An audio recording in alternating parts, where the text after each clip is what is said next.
Getting this six pack is not just about losing weight, because I've seen guys drop 30, even 50 pounds, but they still don't have abs. The truth is, most guys are missing just a few key steps. So in today's video, I'm breaking down the 5 realistic steps I use to carve out my abs without extreme dieting or without endless cardio. Let's get into it. Step number 1, I never did an extreme diet. Now, if you want a 4-pack or a 6-pack, I want you to ask yourself this important question. Do you want abs temporarily, or do you want abs for the rest of your life?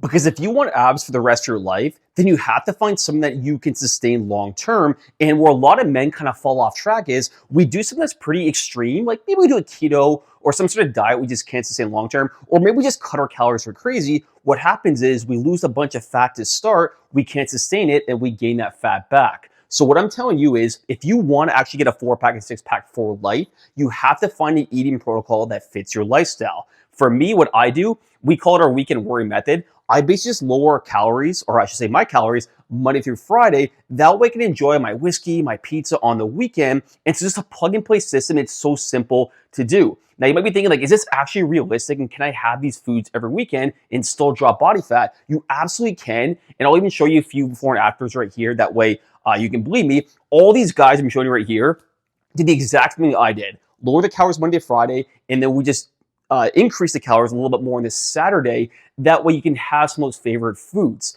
I'm going to link a video up below if you want to watch a little more detail in terms of how I break this down. So once the video is done here, go back and watch it, because I can get a lot more detail in terms of how to set this up. But step number 1, if you do want to get a 4-pack or 6-pack for life, you got to make sure you find something sustainable in terms of nutrition, because if you don't, you're going to get a short-term result and not a long-term result.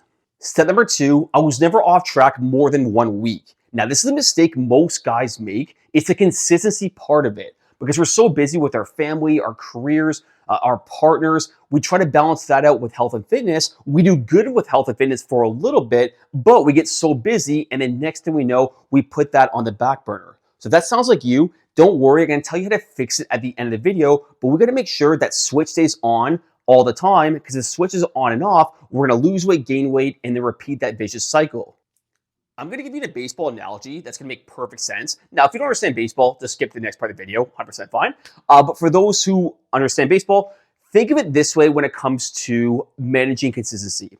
If a baseball player has a bad week or two over the course of the season, it's not a big deal, right? As long as the average is good over the full course of the year, that's all that makes the difference, and that's all that's going to matter. If you have a bad month or two as a baseball player, though, that's going to really tap into the average, and that could potentially derail a good season if you're pretty inconsistent for that month or two. Now, it's the same thing when it comes to fitness. If you have about a week or two, it's really not a big deal. Like every single person does, I do, it's going to happen. But if you have more than a bad week or two, let's say it turns into a bad month, a bad couple months, that's how we really slow down progress, and that's how we derail consistency. So what I'm going to challenge you to do, even if you don't feel like, dialing in with your nutrition or working out, something's always better than nothing. Whether it's going to get a half-assed upper body workout in, even though it's supposed to be a leg day, something like that, do whatever you're going to do to keep the consistency going. And I'll talk a lot more detail in step number 5 on how to do this, so make sure you stay tuned to the end of the video.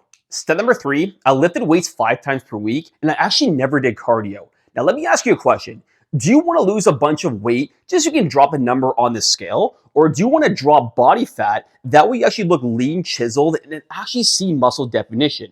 Now, if you answer the latter, you answered you want fat loss and not weight loss, which would be the correct answer. Because a lot of guys focus on just burning calories and trying to lose as much weight as we can, and that's not what we want. And if you remember my very first question on this video, I said I saw a lot of guys lose 30, 50 pounds, but they still couldn't see their abs. That's because they're just losing a bunch of weight, and a lot of that weight is muscle. And to protect our muscle, you gotta make sure you're lifting weights in the gym, obviously coupled with protein, not starving yourself. That's a video for another day.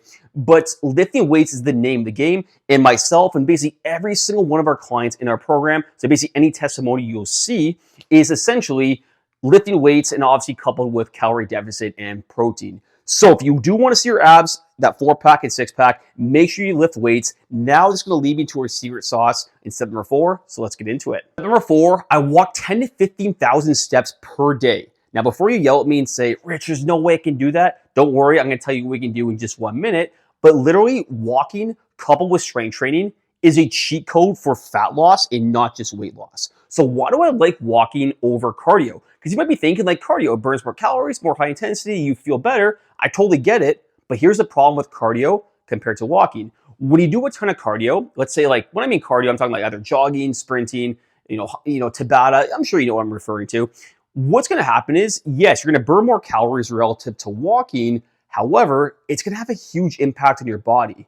And if you can't recover properly from your cardio workouts, let's say you're in cardio, you're in strength training, you're in a calorie deficit, that's a lot in the body. So if you can't recover from that, then your stress hormone cortisol is going to go up. And if your cortisol is way too high, for whatever reason, still not known to research, you actually tend to hang on to more belly fat. So this is why I love like lifting weights. You get strong, protect your muscle, and then you do walking to help with the weight loss, fat loss is calories in, calories out. So walking is going to help with the calories out part. You couple that together, is literally a cheat code in terms of losing fat and looking chiseled. So if you can't do 10 to 15,000 steps per day because you're busy your job, you got a family partner, I totally get it. And here's what I want you to do.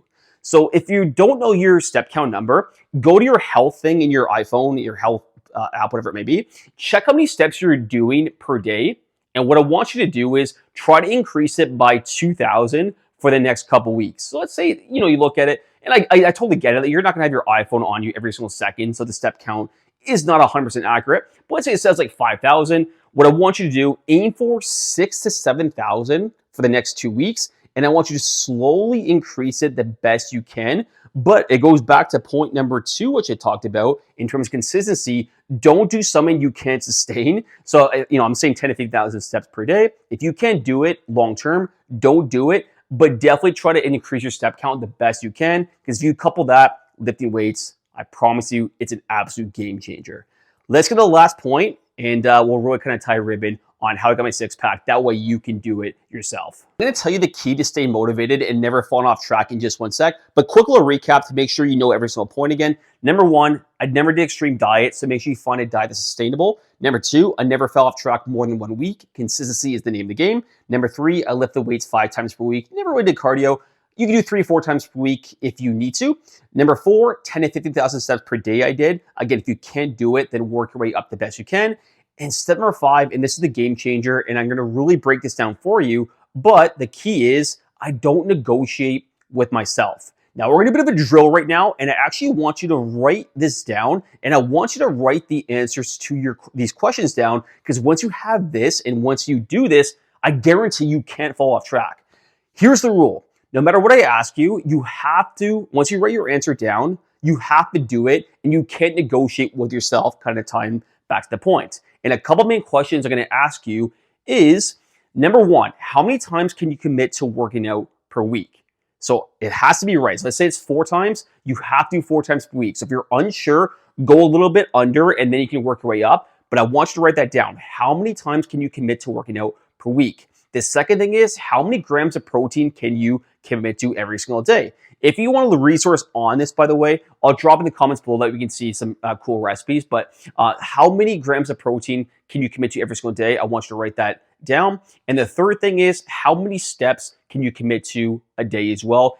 And I want you to make those your non-negotiables. There's obviously more info in terms of like counting calories, stuff like that. But for now, let's start with these 3 steps. And we'll worry about that in another video. And you can just binge watch my other videos because I have so much information on terms of how to actually do that. So that's what I want you to do. And those are your non-negotiables. Whatever you wrote down for those 3 questions, you have to do them. Because here's the thing. When you say you're going to do something, but you don't, our brain's almost like a computer. We negotiate with ourselves, and then we just start creeping into bad habits. So let's say you picked 4 times per week working out, but you only did 2 times. What's going to happen the next week is when you don't feel like working out, guess what's going to happen? You're not going to do it because you're telling your brain like, it's okay. Like I negotiate with myself. Maybe I'm tired. I'm busy at work, whatever it may be. But if you continue to push through, even if you don't feel like doing it, you're telling your brain like, no, it's not okay to take a day off, whatever it may be, and you're committed to that schedule. So that's why I said, I don't care what numbers you pick. Let's say that you only have to work out twice per week, but no matter what you do, you have to stick with it. Even with your job, I'm sure at your job, there are days you probably don't feel like going to work, right? But you do it because obviously you got to provide for yourself, you got to provide for maybe your partner, your family. So you do it because it's a non-negotiable for you, and you just don't negotiate with yourself. The exact same thing comes to fitness. If you're successful with your job, take those same traits, apply it into fitness. There's your answer right there. So hope you guys enjoyed this video. I'm going to link a video at the end right here. If you want more of an in-depth breakdown in terms of, cellular nutrition, protein, all that stuff, I'm going to link this above. It's a very popular video that everyone seemed to enjoy. I'll link it for you. Make sure to check it out. And if you want the protein recipes, I put them in the comments below. Grab them, and that will help you out with getting your protein count nice and high. Hope you enjoyed it. Rich and Fit Fusion Brotherhood. Thanks for watching. We'll talk soon.